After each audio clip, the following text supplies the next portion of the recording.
34 years ago today, a group of Iranian students took over the U.S. Embassy in Tehran. 52 Americans were held hostage for 444 days. It could have been a lot worse, but for the efforts of Canada's ambassador and his team, who saved several other Americans in Iran. The Oscar-winning film Argo presented something, quote, based on a true story. But this guest knows the actual true story because he was there and critical to its success. Here's Ken Taylor, the subject of a new documentary called Our Man in Tehran, and it's great to have you here. Thank you. Not every significant incident in Canadian history is still talked about fondly 3 decades later. But this thing that you were involved with is. How come? I think it's a simple story with a good conclusion, and people like that. Everybody can put themselves in the same position 33 years ago. You agreed to participate in the making of this new documentary, Our Man in Tehran. How come? Well, it's a persuasive story, particularly for Canadians. I thoroughly enjoyed Ben Affleck's Argo. You did? But it's a fantasy. It's a wonderful fantasy. And in fact, Pat, my wife, was so caught up in it, she really didn't know if we escaped okay. Now, you say it's a fantasy, so it was, I don't want to waste too much time talking about that other picture, but was part of your decision to participate in this new documentary that you wanted to actually tell the truth? Yeah, very much so. And my initial conversations were with Elena, the executive producer, who felt that particularly that this is a story young Canadians could appreciate. That this is what Canadians do abroad. This is what they're capable of doing. And also, is Canadians are portrayed sometimes as very cautious. Canadians are prepared to take a risk. There was nothing cautious about that story, was there? No, and I think that's reflected particularly by the Prime Minister then, Joe Clark, who, without a moment's hesitation, saw this as the right thing for Canadians to do. He took the political risk, if I can put it that way, because certainly if things would have gone wrong, he would have been the one ultimately blamed for assuming this sort of the audacity of the Canadian embassy in Tehran. How did you get to be Our Man in Tehran in the first place? I'd like to say that it was diligence, hard work, what have you, a certain amount of luck and timing. I joined the Foreign Service and started out the lowest of the lowest, third secretary. I mean, you get to open the door for the ambassador. And then gradually you work your way up. Something comes open, you happen to be in the right place at the right time, and all of a sudden you find yourself in Tehran. And all of a sudden you find yourself in Tehran. Okay, so where were you before Tehran? I went, no particular sense or logic to where I was going. There was no Guatemala, Detroit, very exotic. Pakistan, London, Ottawa, Tehran, New York. So it was a variety. These days, as Canada's Foreign Service is a bit bigger, you can specialize, say at the UN, South America, Europe, Russia. But in those days, it's largely was your career was, if you can put it one way, rather haphazard and not planned. Did you speak Farsi? No, I thought about it for about 5 minutes. And then I thought, this is my last time in Tehran. It makes you so much more effective when you speak the language. And certainly if I was a young officer, had been a young officer, just starting out in Tehran, with the expectation that I would be going back, there's a good reason to learn Farsi. As it was, I felt that my time was better spent elsewhere, having fun. Gotcha. One last thing before we invite your colleagues to get into this discussion as well, and that is, you know, this was a pretty serious regime that took over in 1979, and they didn't take kindly, as they demonstrated on many occasions, to people messing with them. When you were in the midst of trying to save these hostages, how often did you think about the fact that if I'm caught doing this, they'll probably kill me? It really, I reflected on that maybe a couple of minutes a day. But you were so caught up with what was going on and it was in the middle of a revolution. And everyone's distracted in the revolution. And there's no justice, of course. But at the same time, so much is going on. Everybody's sort of looking elsewhere. They've got other things in mind.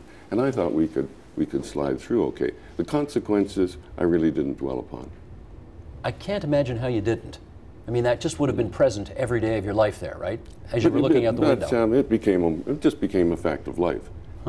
It was nice to leave Tehran and all of a sudden gee, I've got nothing to worry about. No, you don't. Okay. Ambassador Taylor, thank you for getting us started here. I want to introduce your colleagues now because we're going to broaden the discussion and include some of the people responsible for the film Our Man in Tehran, which was an official selection at this year's Toronto International Film Festival. And here they are. Drew Taylor co-directed Our Man in Tehran. He's also co-founder at Film House Inc. Larry Weinstein, also co-director of the documentary and co-founder of Rhombus Media. Elena Semikina, she is executive producer of the documentary, also with Film House Inc. And of course, we're going to welcome back Ken Taylor, who was Our Man in Tehran. Great to have you all here. Thanks for coming in. Larry, get us started here. It's hard to get movies made in this country, I don't have to tell you. So yes. What made you want to expend the blood, toil, sweat, and tears that are required to make a movie to tell this story? Yeah, well, I had been approached by Drew Taylor, and I was actually on the road to make yet another music film because generally that's my specialty. And Drew came to the Rhombus office and had a special guest with him, Ken Taylor. And they started talking about this idea. And at that point, initially it was Elena and Ken who had a discussion about the idea. But then Elena, being business partners with Drew, spoke to him about the idea, who then came to me. They said, we need an experienced company because they're a brand new company. So that's the genesis of it. That's the genesis of it. And then they started speaking, and I'm thinking, I think I'm going to have to push this saxophone thing away because I was the saxophone history. And you were going to do a history of the saxophone? Yeah, yes. And, good call. But they were pretty persuasive people, so yeah. But it is a struggle to get money for things. I actually think because Argo had just been released, had just been at TIFF in September of 2012, and Drew came and spoke to me just after that time. I think that Canadians had an idea that film wasn't really portraying Canadians in an accurate light. So I think that kind of helped us get funding, and there was sort of this drive and this impetus because people assumed we're just going to tell the Canadian story. In fact, we wanted to tell more than just the Canadian story in the film. You were how old, Drew, when this whole thing happened? I was not alive. 1979, you weren't born yet. Yeah. So where does the interest in telling a story about something you didn't experience come from?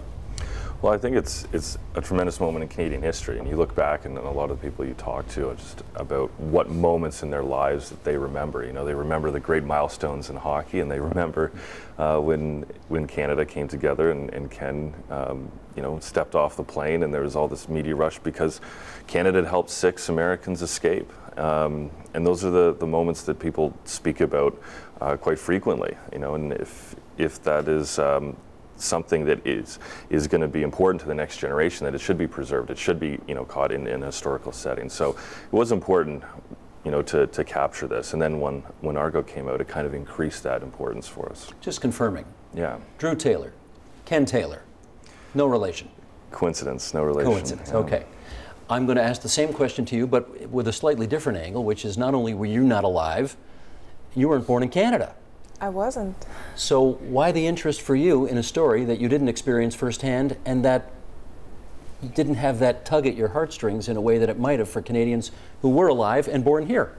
Well, Ken's story is very compelling, and as Drew said, it was a very important moment in history, and I knew about Ken's story before I came to Canada. I had to learn about Canadian history. Where are you from? I'm from Russia. And you learned about this story in school in Russia? Well, in order for my parents, and I was part of the interview, to go through the official interview, we came as landed immigrants, we had to know a lot about, before our interview, about Canadian history. So I made sure, I did a lot of research. So I knew about the story, and when I met Ken, it was a very candid conversation. He told me his very compelling story, and he told me things that I was not aware of. And it turned out later that no one was aware of. Everyone knows that Ken helped to shelter 6 Americans, but not a lot of people knew that to the extent to which he helped to plan the rescue mission, the Eagle Claw, to save the remaining 52 Americans that stayed in the embassy. And I thought that this story should be told and people should know about that. And when I met Ken, I found out about the book that was written by Robert Wright that is called Our Man in Tehran. And I thought that the story should be told, and we have to do the story justice, which was not easy, but with the help of Rhombus Media and a very hard work of Drew Taylor and Larry, we did that, and we used a lot of archival footage, so they made it happen. It was not easy to do it within a year. So let me follow up. That's an interesting angle. Follow up with you on this. What's part of the story do you think Canadians were blissfully ignorant about that you thought was important to get on the record? Well, I think that the work, the U.S., here's our closest ally, was mounting a commando raid, for lack of a better word. They didn't want to declare outright war, but this was an act of war in a smaller sense. And that they came to Canada as the only country they approached who they thought would be prepared to do this, reconnaissance and planning for the raid. And again, I think here's a case where who else are you going to go to? And it sort of underlines and forges the unique relationship between the two countries, because the risks attached, particularly to Sergeant Jim Edwards, who was one of the Canadians involved, and his colleague in the CIA, were paramount. This was not hiding 6 people. This was acting in anticipation for an act of war. I think the Iranians would have viewed it quite seriously as a treasonable act. Right. And the consequences would have been final, I think. Drew, with the benefit of 34 years of hindsight now, did your views of Ken Taylor and the story change as you made the film? Your original understanding of what happened and your understanding now of what happened, did it change? Yeah, of course. I mean, when we dove into the subject, you're reading, obviously studying Our Man in Tehran, the book that Robert Wright wrote, Canadian author. You're also looking at the books that other people that went through those experiences put together, Tony Mendez and Bill Doherty, from the American perspective. And you're gaining this wealth of information because we all know the story, but there's so many nuances and details. And I think that's why one of the reasons why it's remained such an interesting story for so long, not just because of the actions that were very brave, but because there were so many elements to this story, so many things that had to go right, that had to go well, and needed to be considered in order to make sure it was successful. And so, learning about all of those details was a tremendous volume of information. So, I mean, we obviously learned a lot going along the way. I don't know who the right person is to ask this question of, because I'm not sure whose decision it was, so jump in of the 3 of filmmakers and you tell me. Tony Mendez had his own movie made about this, right? I mean, Argo is his story, and yet he's in your film. Why was the decision made to include a guy who'd already had tons of ice time on this story in your picture? Whose call was that? Yeah, I mean, well, go ahead. I spoke to him first because the Argo story was so well known at that point, and Tony played a part in this exfiltration of the 6, although maybe a little bit less of a part in proportion with the Canadian part that we don't really learn about in Argo. But we just thought he would be an important ingredient in this, and he was a wonderful, wonderful guy. He was already a bit of a star because of Argo. A bit of a star? Well, yeah. A huge star. Though, I have to say, though, that his autobiography, or his book, Argo, is quite different from the film Argo, in that he gives a lot of credit to the Canadians. He talks about Ken Taylor a lot, and his colleague John Sheardown, and he ends the book with "Thank you, Canada." It's a real sense of the Canadian accomplishment, and that he was just kind of fit into that. It altered in that film. It sure did.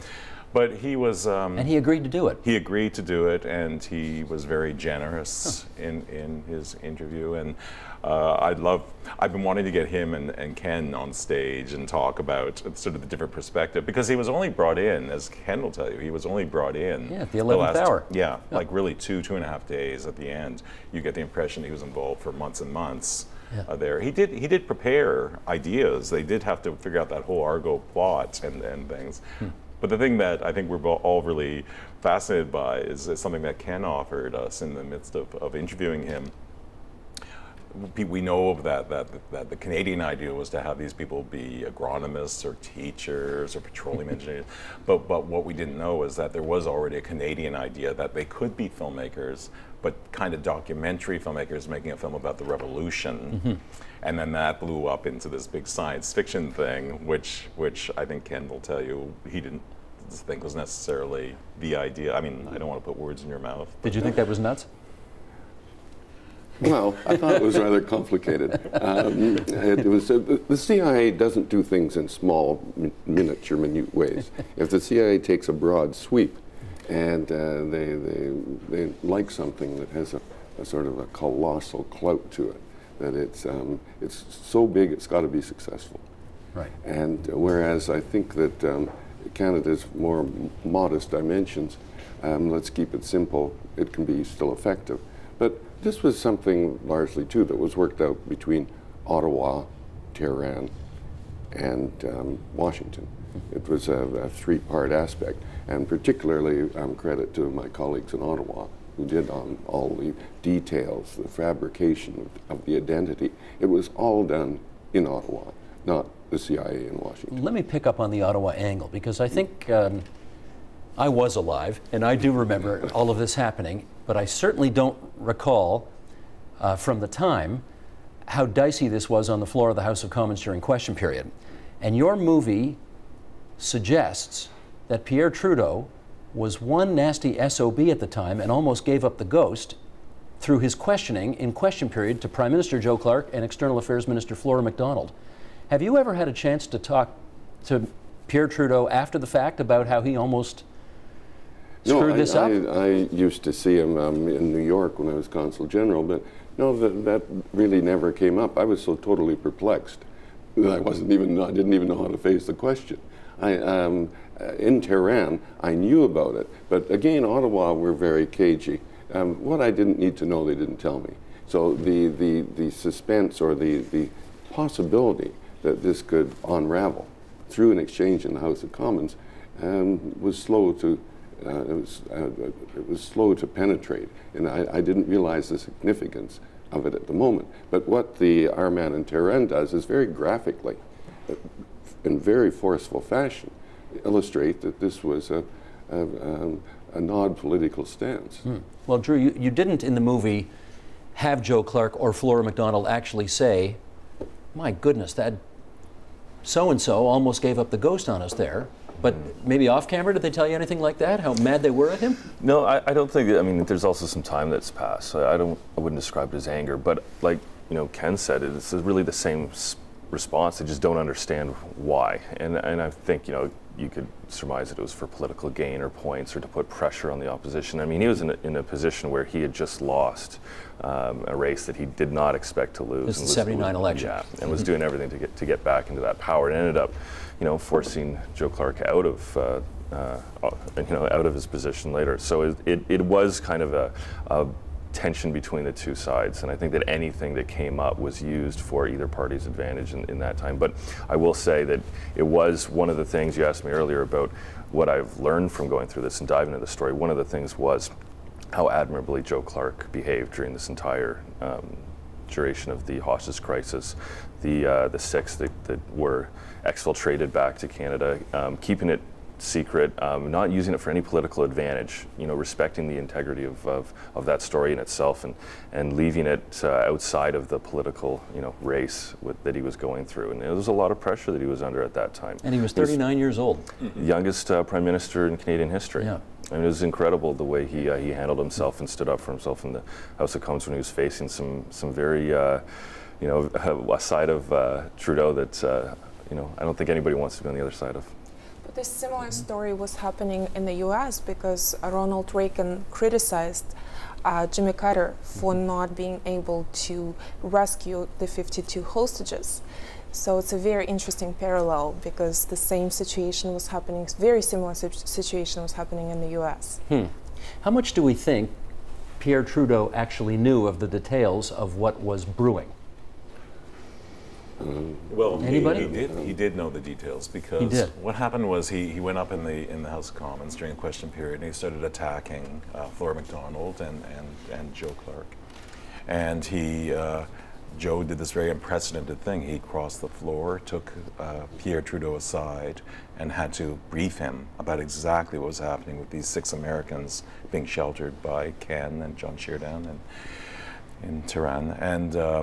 And they thought that that would be it, that that would sort of soothe him, and they didn't want to make a big deal of this. They didn't want protests outside the Canadian embassy. They wanted to keep it as low profile as possible. That at least Joe Clark did. And then the next day in question period, Pierre Trudeau started attacking again. And then it became clear, maybe, to people involved, that he was using this for political points. There had already been an election called. It was very tenuous. And furthering something that Drew said, you have to remember that they were successfully exfiltrated in January 28th, 1980, right? Correct. And February 18th was the next federal election. Yeah, right. That Trudeau won. Exactly 3 weeks later, exactly. And yet, yes, Joe Clark did not make a big deal of this. And I keep wondering, in the present day, would a prime minister or somebody running not use this to their advantage? Anything, you know, there would be ads everywhere. We're heroes. And that never happened. Anybody here met Justin Trudeau? Yes? You talked to him about this? In passing, no, not in detail. And I talked to him before Our Man in Tehran came out. So the graphic scene of the House of Commons, it's really dynamite. It really is. Movie. Yeah. And there's so many things. I'm hardly unbiased, but I like the drama that is usually not attached, say, to some documentaries. That's characteristic of Our Man in Tehran through the work of the three founders and creators of the movie. Let's talk about choices you made for this movie. Elena, was there ever any thought to actually going to Iran to make part of the film? Of course there was, and I was the one who really wanted to go. And? We decided that the style of our documentary is, we used a lot of archival footage. And yes, it would be great to go to Iran. We all know it's not that safe to go there. But did you actually look into visas, figure out what you could do there? We spoke about it. Yes, I said I'm Russian. Maybe it will be easier, not that safe for me to go, but Russian Canadian. But we decided that the style is archival footage, and we used archival footage of the embassy in the film, and I think we reflected and we showed what exactly was happening in Iran, and the archival footage was. We showed what happened 33 years ago. So that's why we had to use the footage from that time, and we did not really need to go to Tehran. Didn't need to go, but you talked about it. Did you want to go? Yeah, I think that there was some parts of it that would have been interesting, and for me it would have been speaking to the people that are there, because a lot of when you look at the situation that was going on in Tehran, it was very complicated, but you did have these two polarized sides of the Shah and people that supported Khomeini. And all these shades of gray in between of people that wanted a version of Iran that maybe wasn't either of these two people's version of Iran. But I think it would have been great to speak with some of the people that were with Khomeini and could have spoken about the revolution. Maybe some of the students that actually did go back and take over the embassy, because they are still in Tehran. It's difficult. Most of the people that have left and have come to Canada, we tried to speak with some people that are now over here. They were maybe moderates and supporters of the Shah potentially that have left. And so, you want to provide a spectrum or an unbiased view of the situation that doesn't have those political allegiances, really. So it would have been nice to go there and kind of like talk to the people who were there at the time and supported that revolution or incited it. And that's a difficult thing. There's another point though, because yes, we wanted to go, and yes, we talked about it early, and yes, we were told that it was potentially dangerous for us as Canadian filmmakers to go over there with this subject in particular. But we also were considering maybe Skyping people who were involved there and doing it this other way. We didn't know at the beginning how we were going to film the film, so anything was possible. But then we started realizing that because of the subject area, it was actually dangerous for them too. So there was talk about, okay, you have to start disguising them. It's like kind of journalistic thing where you start covering the face and altering the voice, and we thought, that's not really what this film is. We didn't want to go there, and even then, they might be overly cautious about the things they say. Sure. We didn't want it to be like an expose style film. So in the end, we decided not to do it. And it was not even safe for some Iranians that live in Canada to be interviewed, and we approached a couple of people that said no to us. Huh. Well, that makes sense. Have you been back since? I haven't been invited back. No, I'm quite offended, actually. But I didn't mean invited back. I didn't think you'd be invited back. No, it's there's a certain amount of legitimate law and order in Tehran at the moment. There's the jury system. There's members of parliament. But however, it's an opaque society, and you really never know what mood the opposition is in. It may have been back, well, let's forget about all that. That was an incident 33 years ago. Or on the other hand, that look, you violated our sovereignty and you're going to pay for it. So it would just possibly, going back, would create a difficult situation. I didn't plan to go, say, with Elena to Tehran for the movie. But, right. Whether or not maybe the four of us would go to Kuwait and get a similar setting and then talk to Iranians in, say, Abu Dhabi, Dubai, where there are a number of Iranians back and forth. But I think as being explained, the nature of the documentary changed as time went on, and it didn't become imperative that we go to Iran. Right. How long were you actually there for as the ambassador? Almost 3 years. Almost 3 years. Do you have a desire to go back? I've got good memories. At the moment, you sort of have a certain nostalgia. But however, in my own mind, I like to recall certainly the first year and a half I was in Tehran, when the society functioned. The last period was revolutionary days, which how many people are fortunate enough to live through a revolution? It leaves an indelible mark. You see scores being settled. You see people valiantly fighting for some degree of justice, dignity, and prepared to give their lives for it. It's a moment where history sort of stops. I want to find out, just in a few minutes here, because the rest of the program is devoted to this as well, what you think of the new charm offensive that is underway in Iran right now. It seems to be dramatically different from what has preceded it.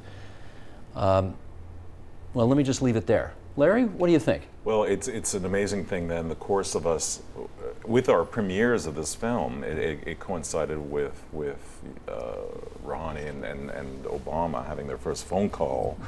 And Ken looked like he was exploding with enthusiasm, because it is like this, it's this incredible moment that they hadn't spoken, the presidents hadn't spoken since '79, since the hostage crisis. So there was this hope. Suddenly this hope opened up that there could be a breakthrough.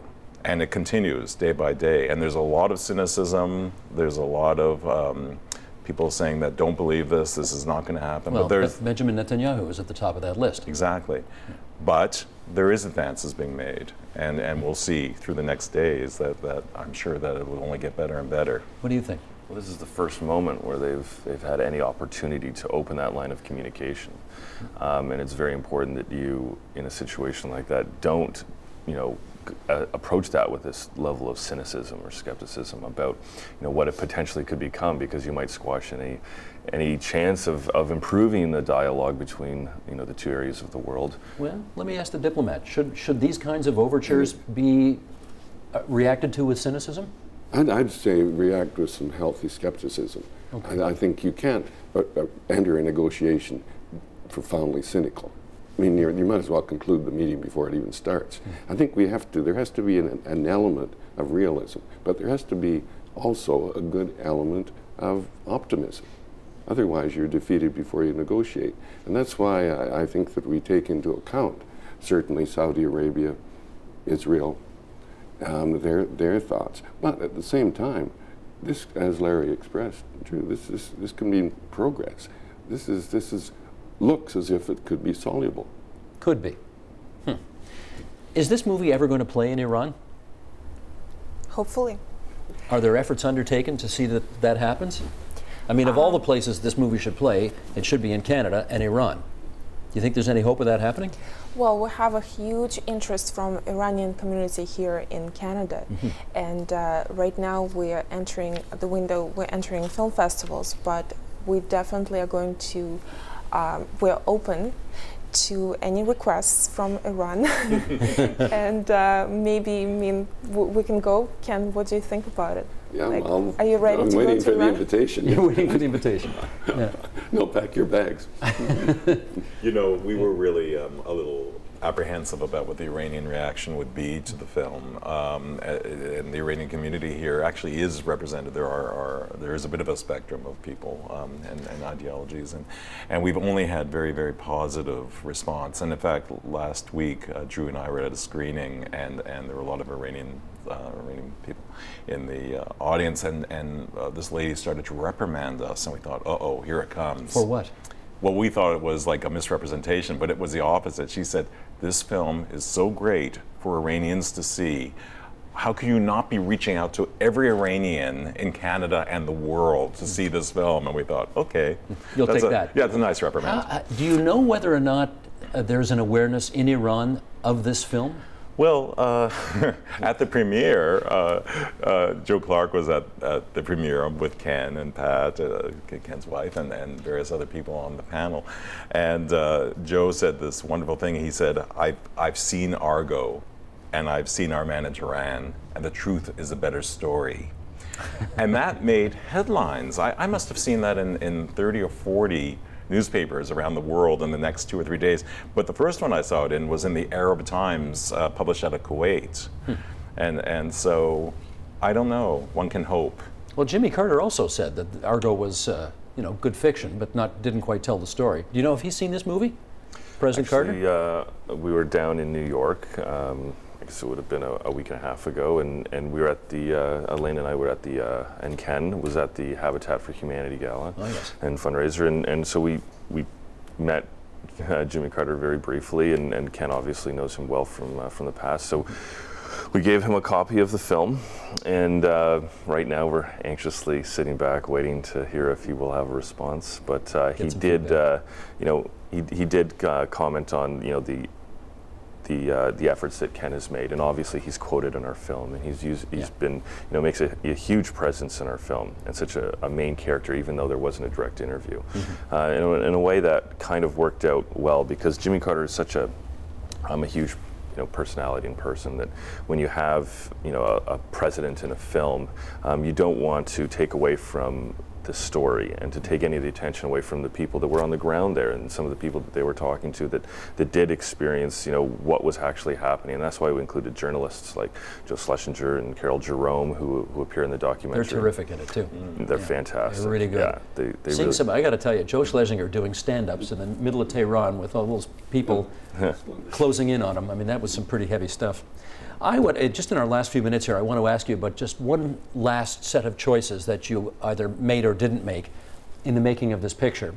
And that is, with all of the swirling publicity around Argo out just before this, was there a thought, Elena, to reaching out to Ben Affleck and saying, do you want to be part of our movie too? Well, it turned out that we did not have to reach out. He reached out to us, and he in the media he mentioned that he would like to narrate the documentary, and we had to say no to Ben Affleck because it was really important to us not to have narration. The style of the documentary is the information comes from the horse's mouth, straight from the horse's mouth, and we interviewed people that were on the ground, were in Iran, and were part of the story. So we did not include Ben Affleck, his narration, but we asked him to come to the premiere of the film. We sent an email to him, and it was exactly the same day when the news came out about him being the new Batman. Okay. So he was busy. We figured, yes, he was very busy. Yeah. So, but we're still waiting for his response. I see. Well, you could always try for Matt Damon. you know. We talked about that. Talked about Matt Damon too. We settled in Jennifer Garner. No, we really didn't want narration at all. Yeah. We chose not to have narration because narration is something which you start spoon-feeding information. It seems like, because this was it was a third of a century ago that this happened. So you start narrating and you go back in 1979 and it starts feeling like history. When in fact, when you interview people and they tell their own story, it feels very immediate, especially since some of the people in the film hadn't told their story before publicly. So there's a freshness and